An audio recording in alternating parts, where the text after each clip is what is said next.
I must start off by saying how energized I feel tonight.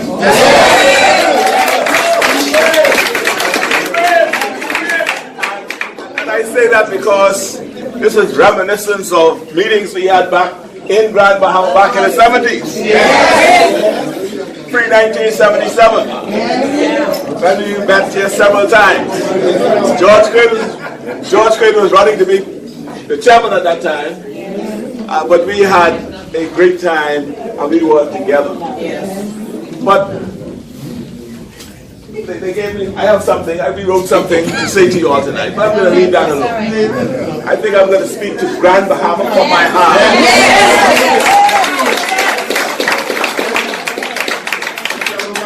I think it is necessary. I think that is necessary because I know Grand Bahama. I was here in the 70s. I was here when we lost in 1977. When Kendall Lodge lost the seat. I was here as a young lawyer. And you know why we lost? PLPs voted us out. And from that fateful moment, from 1977 to now, we as PLPs continue to vote ourselves out. We always find ways and means to vote against our own interests. The others don't, you know. There's a pocket of voters in New Providence. They live in an area they call Blair. They have about 900 voters in there. 900 voters. And they're all of the same hue. That's right. They look like us. Right? And I know them because I am amongst them. I was amongst them for quite a while. I used to be involved in swimming. And all of them used to be involved in swimming. They used to be fighting, throwing rocks and bottles at one another. Right? But when it came down to time to vote, they're not speaking to the neighbor. No. They're not speaking to the cousin. No. Because they had some fight. But when they go to the ballot box, they vote. That's right. One way. It's only us, you know. It happens to me in Cat Island, you know. Yes. Brothers ain't voting because the sister, they get vexed with the sister the night before. They all PLPs, but they decide they ain't gonna vote for me because sister said something to them the night before. Yeah. And the sister is the one who's holding the poll for me. No loyalty. Those are the things that has happened. And you know, and in 1977, as I stand here, we had factions of PLP that weren't speaking to one another. I could stand right here now and start calling the names. That I remember them. Right? There was Preston Stewart on one hand. You had Etienne Farquharson on the other. You had Rona Johnson on the other. Marcel Green is in the back there still. You had Lofton on the other, right? You had Richard DeMerit on the other. Calvin Kemp on the other, right? And I can go on and on, right? Rona Johnson called it. Peter Russell was here too, right? Peter Russell was, there's another name I'm trying to remember right now.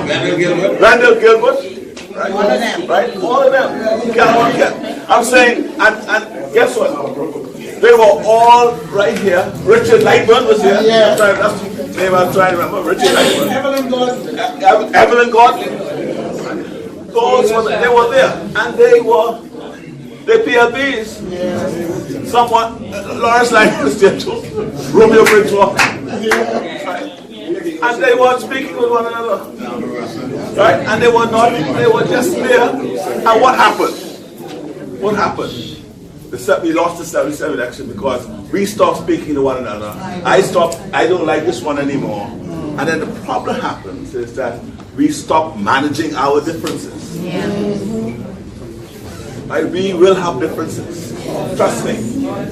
We will have differences. But our problem is that we have to be able to manage it for the common good. And the common good is to make sure that the PLP wins the season.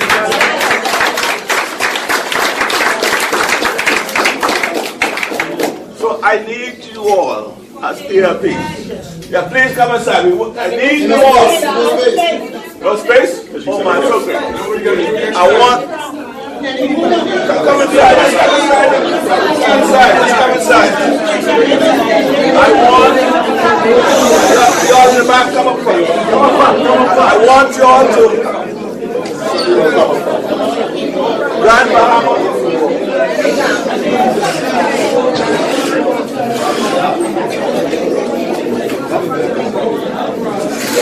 Grand Bahama.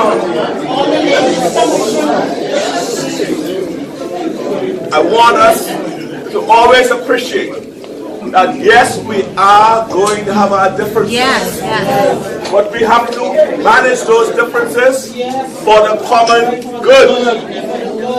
For the common good of the party. Now, if we are PLPs, we are a political organization. We are formed for the purposes of winning elections and governing this fine country of ours. We're not going to be able to do it if we're continually not speaking to one another, hating on one another, talking bad about one another, right? And not at the same time not pursuing what is good.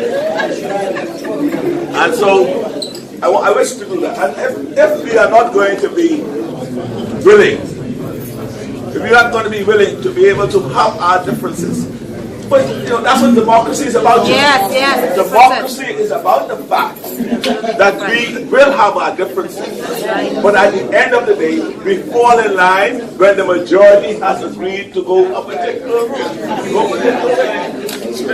And so we are not going to have our way all the time. No. I am the leader. That's right. But I don't have my way all the time. That's right. When I consult with my colleagues, That's right. and I say, look, let us look at how we're going to approach this problem, or what we're going to say about this issue. We sit down and we agree a way forward. Yes. And sometimes you have to subordinate your view to the better good. Because Yes.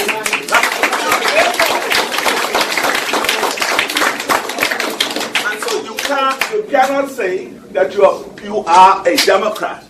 You're part of the party. If when you put your view forward, the majority say, well, we're not going to go with that view. No, and at the end of the day, that's what we're about. That's how we're going to win this thing. Yeah. We're not going to win it. Grand Bahama will continue to be on the outside. We are in now. It's only a matter of when they call the election. Yes, that's right.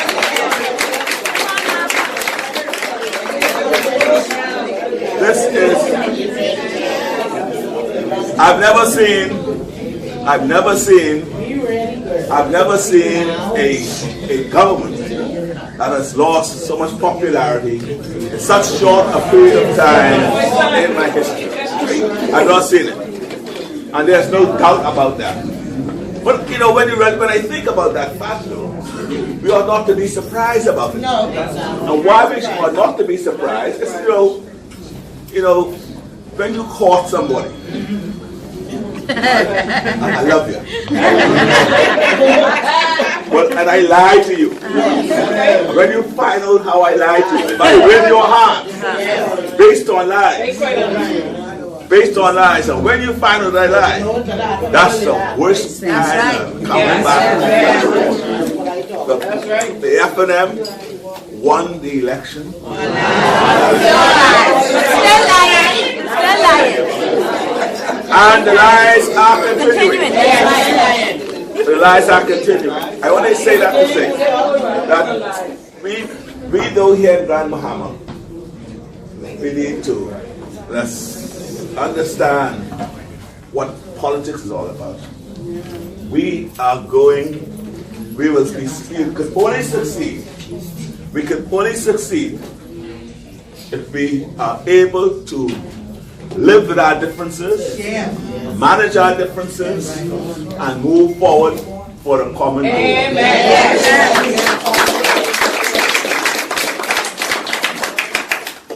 Let me me just give you a little story that might bring home the point I make about differences. Because Grand Bahama, we all know, we don't know how to speak to someone. We don't know how to speak to one another at times. We don't know how to treat one another. And we continually bring down one another. We are not going to survive. We are not going to survive like that. We are not going to survive like that. And let me just say this. You know how porcupine looks? Yes. You know porcupine? Yes. There was a community, right, of porcupines. Community of porcupines. So happened that that the community was afflicted with a very strange weather system. A cold front came through that was so severe that porcupines started to die because of the cold weather. The weather was just cold.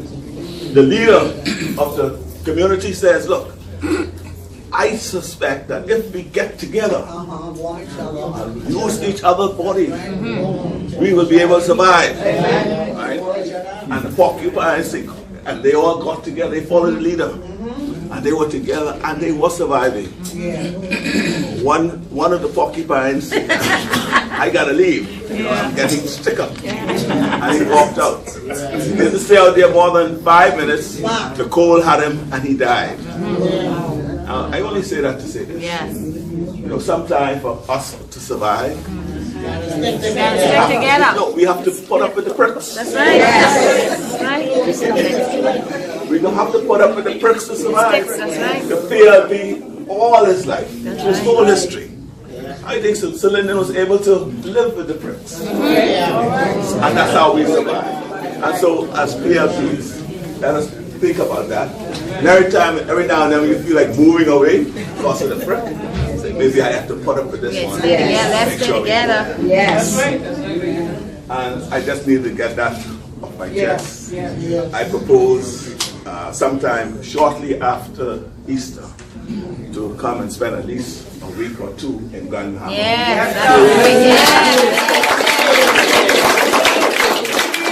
Talk to all of us so that we can get an understanding of what we truly need and how to get us back to where we ought to be. Now, I want to thank each and every one of you for coming here. I want to thank those who are watching us on Facebook, Instagram, social media. I want them to share what they're saying and what they're hearing with their other platforms.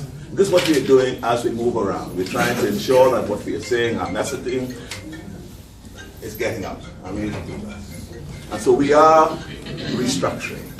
We are moving. And about shortly after the elections, I came down for a church service. And the church service, the lesson that I think it's Washington Williams. That's right. He took his message from Genesis chapter 22, I think, 21 verses 23 and on. And it was a story about Jacob. Yes. He had 2 wives. Didn't know that. And he had 2 female helpers. 11 sons. And he had all his possessions, so he's traveling away from one city to the next. And he sent his wives and 2 females, his children across the river. And he remained by himself. And whilst there, he wrestled with his man. He wrestled. He ain't let go. And they wrestled. And then all of a sudden, the man said, look, let me go. We've been wrestling, I can't seem to overcome you. And I need you to let me go. And he would let him go. But the man put his hand in his socket, joint, hurt him. And then they wrestled till the next morning. And at the end of the day, Jacob and the man conversed. And the lesson was, look, your name is Jacob, but from now on you'll be Israel, and you are then the chosen. And then he got up, but he was limping because he was hurt. And so sometimes the Lord hurt us to help us. Right? We got hurt to make sense. But I think we got hurt to be helped.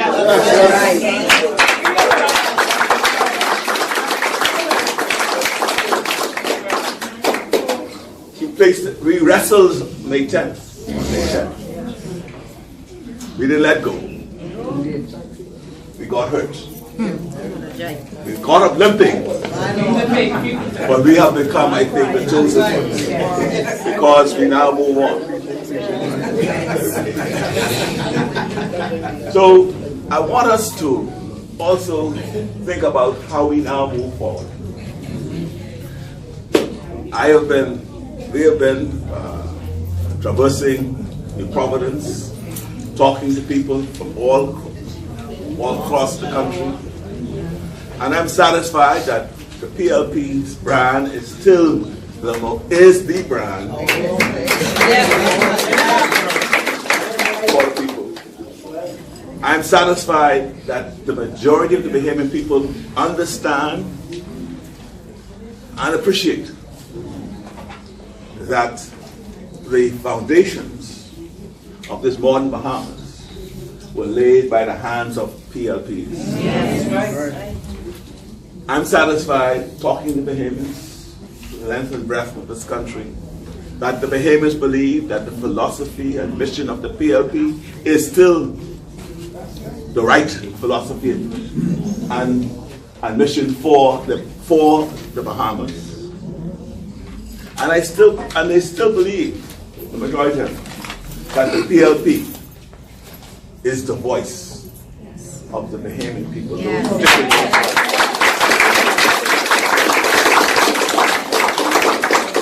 And so very often we have to ask ourselves, and say, brave, if that's what you hear, is how come we lost May 10th? Well, we have lost the trust of the Bahamian people, and the time has come for us to regain that trust. And yes, there has been a major switching and a major shift from the government today, right? But we want the PLP. The PLP wants and needs the Bahamian electorate to vote for us, not just against the FNM. We want to vote for us. And how do we do that? I was very pleased that Senator Marcus Bethel is with us tonight. About a couple of months before our convention, I called a meeting of former MPs to come together so we could talk about the party. And he made a very timely and profound intervention about the party. And I've been using it. Right? And it came out, it's really VIM. Vision, image, message. VIM. And that was our discussion amongst what I call those who were there before and who have been watching what has been happening to the party over the last many, many years. And they're saying, look, we're having problems with our vision, we've been having problems with our image, we're having problems with our messaging. That's right. And so I adopted that, and I've been speaking to that, and I want to credit Brother Bethel for implanting that in us. Yes. And I've been speaking to it, and I've been saying it because that's what we are. We need to, and we have been walking around, talking to people to fix our vision. Our image, we need to do something about it. Yes. Image is, if you're PLP and you in the middle of the street cussing people and carrying on. No, you represent the party. How does that, people, do I really want to be a part of that? No. So it means that we have to carry ourselves in a particular way as PLP. Right? And what it means is that you have to do that. There's a place and time for almost everything. I will tell you that. Right? So we're place and time for everything. So how you conduct yourself, you have to conduct yourself to ensure that people want to be a part of what you are part of. That's right. And that is the key. Now, if the I is in the middle, B-I-M. But I think the image is something that we need to work hard on. The other aspect of it is that we have forgotten how to be PLPs. We have become, and I've spoken about this, and this has been one of my themes, that we have to become what I call all the time PLPs. Yes. You can't just become PLPs when it's time for election or when it's time for correction or time. Everyday PLP. Right? You have to be a PLP all the time. All the time. I had a meeting in Carmichael Road. I had a meeting in Carmichael Road with Starboard councillors. A lady who had been a Starboard councillor for over 20 years was in that meeting. And she was telling me how her children did not vote. And the two that did vote, voted F&M. Wow. She herself did not vote. And because her children, she was elderly, because her children wouldn't allow her to go to the polls. And I said, well, why was that? And she said, well, you know, PLP stopped checking for PLPs. They never checked. And she was telling, and she told the story about how ill she had been for over 2 or 3 years, how her husband was ill for many years, and no one from the branch ever came to visit her. And the branch officers were present in that meeting, and they were saying then, well, you know, he didn't know. But you know, but again, we don't want to blame anybody for that, because what happens is that if you had a branch that's been operating properly, That's right. your branch is meeting, you have your list of members, and as the chairman continues to remind us, let's treat it as though it's a church. You know, if you're when you don't go to church, someone from the church will call and say, Yes, what happened? How you doing? I didn't see you at church today. We didn't see you. We didn't see you for a while. So we need to be PLPs all the time. And we want this branch to be operating, not just when time to come to convention. No. I read the convention time, you then calling on people to come to vote for who you want to be delegates. And then someone coming from Nassau to hold that meeting for you. Right? We need you active all the time. And that is why the chairman has the deputy chair, Robin Lyons, moving around, trying to inspire and encourage you all to have your meetings. By now, you should have your branch set up, or if not set up, well on the way to being set up. And hold your meetings, call your meetings, and if 2 or 3 comes, start with that. So let's start getting our meeting, and let's start reaching out to one another. And so that is it. Now there are a lot of issues, there are a lot of current issues on the table. You heard about the lies. This government, as I said, has lost its way. And I have called on the Prime Minister, and I think it's time for him just to step down.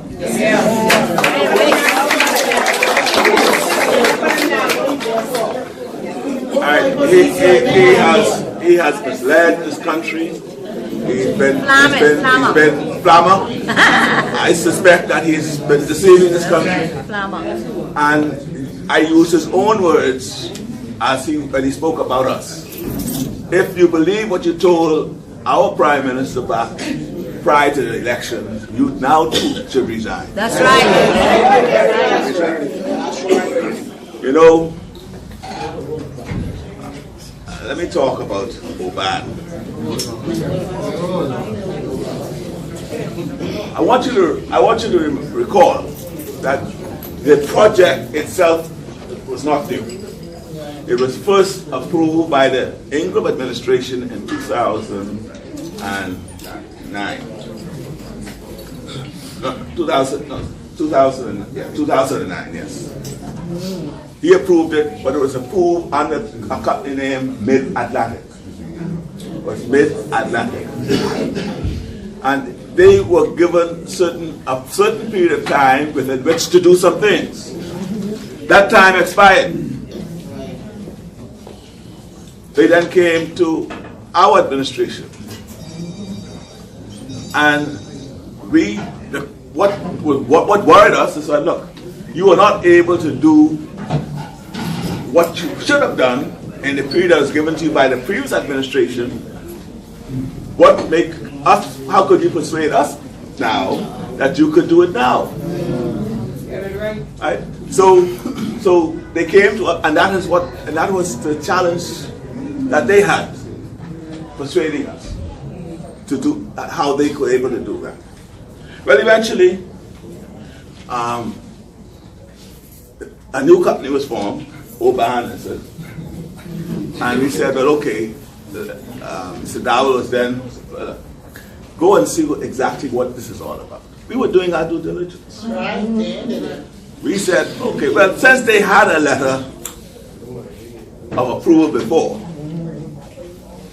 we could give them a letter of approval subject to all these things you have to do.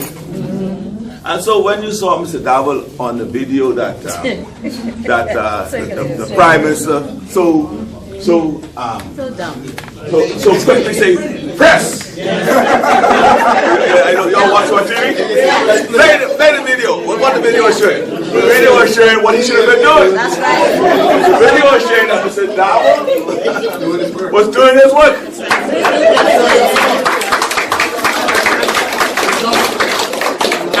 And doing it the right way.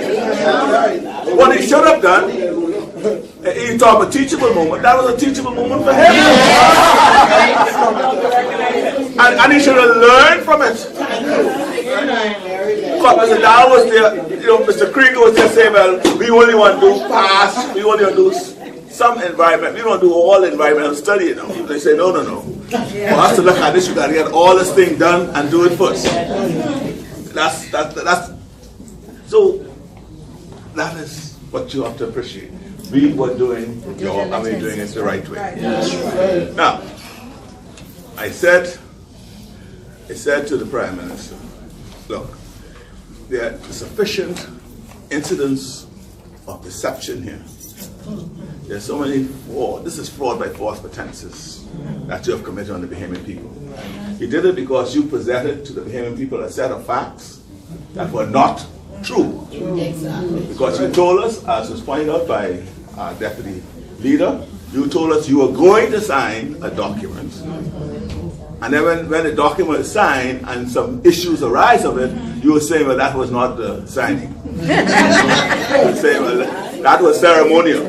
That's practicing it. Maybe he's the ceremonial Prime Minister. Huh?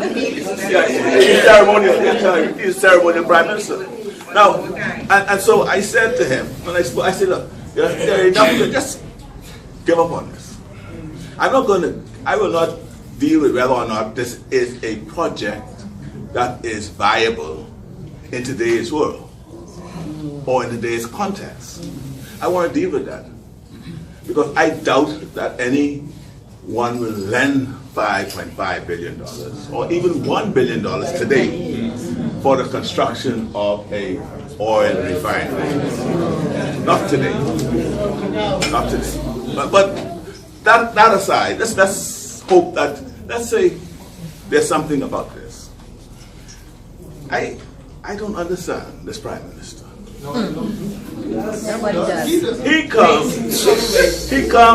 comes to Parliament now, and he says that, well, look, Mr. Peter Krieger, he resigned. Okay, fine, he resigned. Then he says, and just for you all to know, Mr. Donor the president of the company. No, he didn't say that. No, he never said anything. I'll come to that. He didn't say. He said, now Mr. Krieger signed, but Mr. Donor came. He came to Nassau around the 7th of February, I think was the date. He said, but when he came, the document was not ready for him to sign. And then he signed it on the 10th of February. Now, I want you to know that the 10th was a Saturday. Check the calendar. The 10th was a Saturday. So he said he signed this document on Saturday. Now he could have told us that long time, you know. Look when he waited to tell us this. We're talking about this document because when he laid the document with the signature of a donor. Yeah. But that was dated the 19th of February. He could tell us that. And then he said, Krieger resigned, and that's supposed to be the answer. To all of his missteps and errors, the answer to that, to cure all of that, to cure all of the missteps and errors, is the resignation of Mr. Krieger. Because he is the culprit in all this, you know. Because he signed his man name, and he had the right to sign it, maybe. And he's the one who have all these issues around him, who's been involved in Ponzi scheme with Clico. Y'all know Clico? Yes. Where a lot of Bahamians lost their money. He was involved in that. He was involved in ripping off other people. He pleaded guilty and paid back fines and all of that. So this fella now is not of good character. So he's no longer in the deal. He's gone. He resigned. And then, was it last night or the night before? Thursday night, Mr. Donor was in East Grand, Bahama. I want to tell you all something. You know, they must think we all fool. And they must understand that, you know, there are records. You know, you could go, you know, there. If you have a company, you have company records. So if Mr. Krieger resigned, the records will show, right? And if Mr. Krieger didn't resign, the records will show. Right. Now, they said Mr. Donor came here. When he came here? What date that was? That was like the 20th day. 21st. Whatever date that was. He was here Thursday. Yeah, the 22nd, he was here. And when he spoke to you all, he said he was the president of Oban, right? He came here as president of Oban. Well, let me just, I checked the registration section for the Division Corporation for the, in Florida, where all companies are recorded. And all the information goes to the registry. I went there, and I got some information. And I'll just show what I found out first. They did file something to show that Peter Krieger was removed as a manager. He was removed. Yeah. They show something as well that Dr. Donor was removed as well. So two of them gone, according to the company records. It's right here. The company records have the two of them gone, and they replaced the two of them with a company, not no individuals, a company. And the company is called Oban Energies Management. That's what. So, and this was done on the 9th of March. They were removed on the 9th of March, and here he is in Grand Bahama on the 22nd for the company. Right? Now, it don't end there. It don't end there, right? So what they're saying is, what they want us to believe is that Donor, well, first of all, not Donor, they want us to believe that Peter Krieger had nothing to do with this company anymore. He gone. Because he's not a fit and proper person to be involved. That's the message they're giving. But he's gone. But is he really gone? No. Right? Well, you're all right to say no, because when you look at the documents file and you wanted to get some information on the company going forward, the records and the registry still say you got to go back to him, Peter Krieger. Now, if Krieger has nothing to do with the company and he gone, why, if I need to find out anything about the company, I got to go back to him? It's right here. It's right here. It says, return all correspondence concerning this matter, meaning the company, Oban Energies Limited. Return it to Peter Krieger. Right? And you also know that's very curious, is that the address for all of them are the same. Address are the same. So what are they doing? What are they doing? The papers are here. So I just want you all to see. That's why I say, Mr. Prime Minister, you are misleading the people, or you are just too inept. You're too inept to be Prime Minister. Because if these people are able to bamboozle you, to fool you, to give away 900 acres of arms for that, you are not fit to be where you are. Because there's no doubt.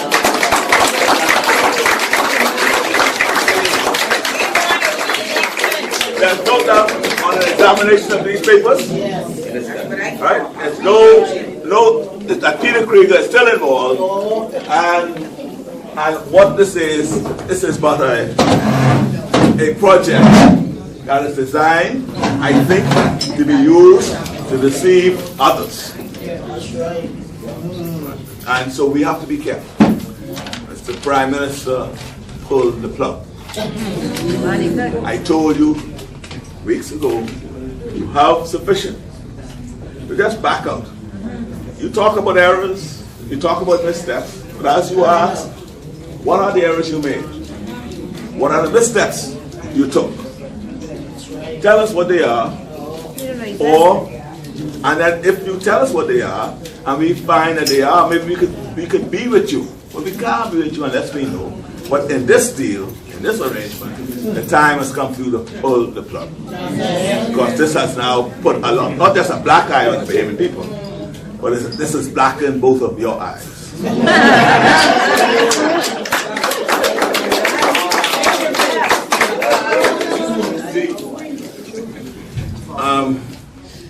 Grand Bahama, you are suffering. We are suffering. The whole country is suffering. We don't know what is happening to our country. This government, since they came to power, has borrowed $1.7 billion. That's a lot of money. They've done so while at the same time firing Bahamians, thousands of Bahamians from the public service. And what is so hypocritical about it, they fire you on Friday. That's right. And then have a job fair on Saturday. Dumbness. What's that all about? What is that all about? Dumbness. What's that all about? Unbelievable. What is that all about? So, you know, and everything they do, all they're about is naming and shaming. They naming and shaming, and going all around the country and the world saying that the Bahamas is corrupt. But I want to find out what you think about this Oban deal. All of this definition of corruption from the day he came in office, all it fits right into this whole Oban project. I call the Oban project a corrupt deal.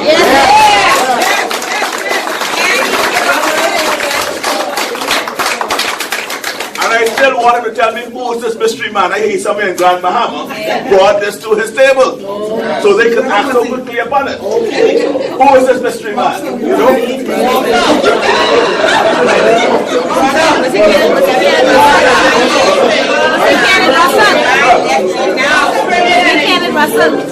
Right. And so Grand Bahama, whilst they're borrowing all these monies, whilst they're firing Bahamians on Friday and holding job fairs on Saturday, right? The Bahamian people continues to suffer. It is truly not the people's time. No. Notice what they're doing. It is not the people's time. You heard, for example, you heard Lloyd, what the Minister of Education was? Jeffrey Lloyd. Now, he used to be a Catholic deacon.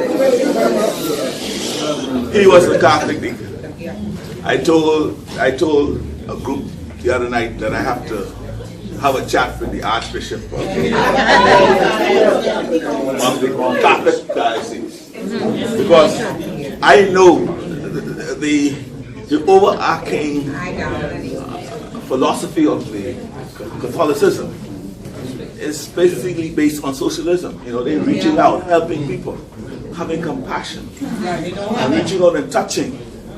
But here it is, you have this deacon who says he's going to fire 200 people and he don't care. Yeah. He said that. When he's speaking to him, he don't care.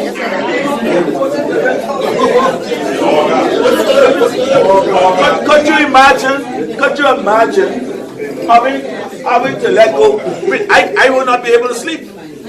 My conscience will let me sleep. No. Over 200 persons, and these are minimum wage persons. They're making $100,000 a year salary. They're making a minimum wage of about $200 a week. He is sending them home and don't care. That's sad. That's truly a damning statement for him to make. I would expect that from someone else. Maybe a doctor.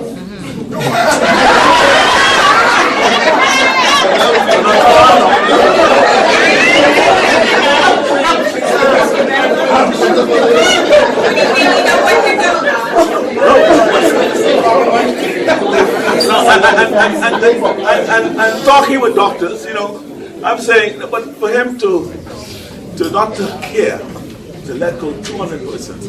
I said to them in the house the other day, the Bahamas does not have what I call a properly ordered safety net for our people. No. It's really based on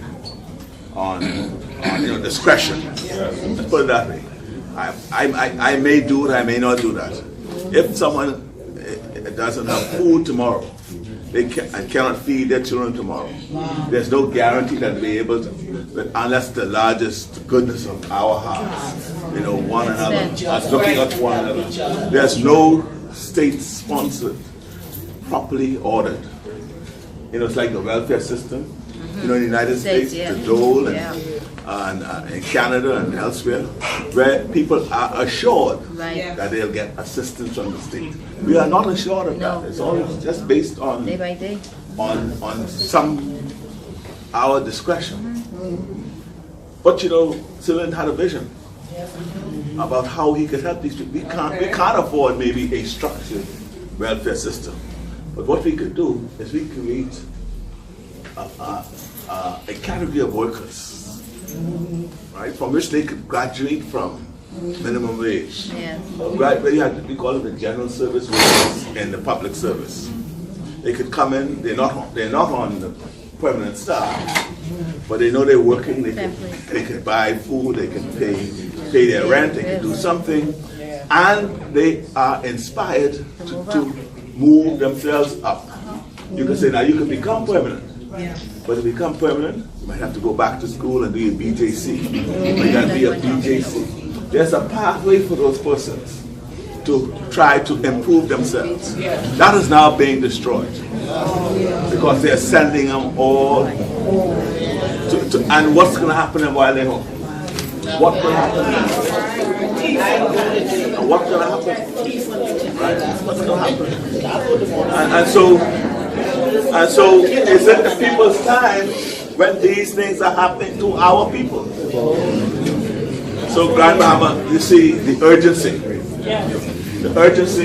of you, urgency of all of us pulling together becoming unified, putting away our differences, managing and mobilizing.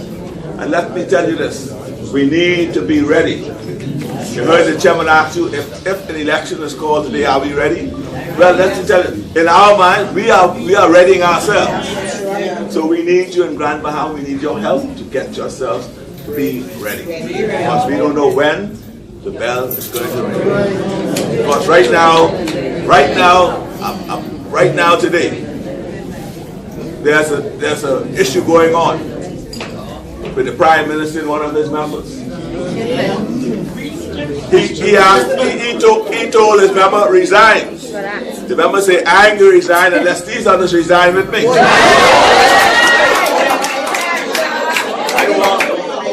said, I want your permanent secretary to resign. I want your deputy permanent secretary to resign. I want your director to resign. And then I might resign with them. And then the next thing I know, I saw a notice, well, he's been removed. So, you know, other thing, that's restriction. So a lot of things are brewing in that house. A lot of things are brewing in that house. And so we need to be ready. We can't trust this crew anymore.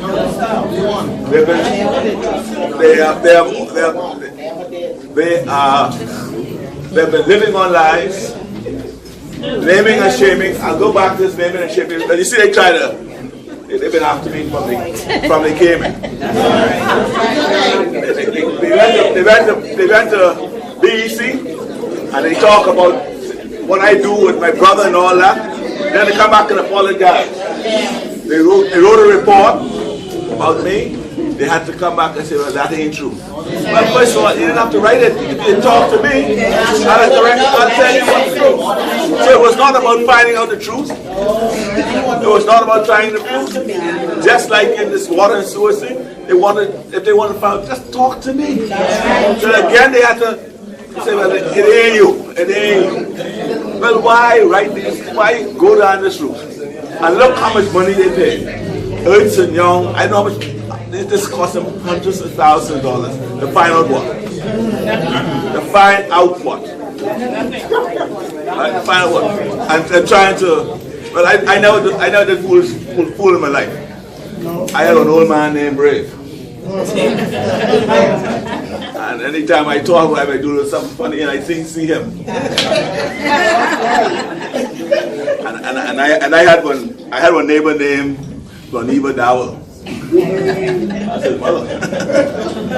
Boy, they had us in check. And anytime I think about what I'm gonna do, and I have some question about whether I can do it or not, I think about them.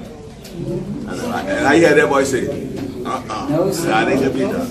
That has been my governor for most of my life.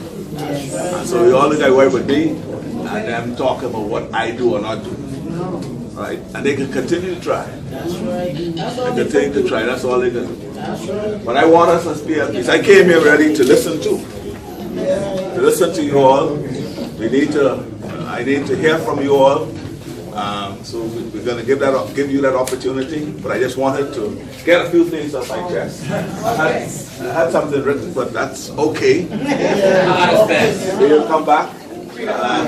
And as I said, I promise I'll spend at least a week and a half here. Grand Bahama is home to me too. I hope you all realize that. I see many of my clients in here. As a young lawyer, I came down here in 1974. That's right. I was a magistrate and all for a while in Grand Bahama. And I've been around with us. I've been around with the PLPs for a long time. In fact, you know, when Marco City was carved out to be the constituency, so they didn't want me to run in that seat. I already started a campaign, but it didn't happen. That's when Doc Stewart ran. So I'm no stranger to Grand Bahama. So I come in here to put my foot down to crush all these differences.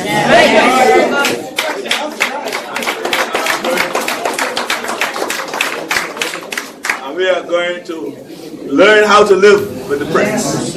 Okay, so PLPs.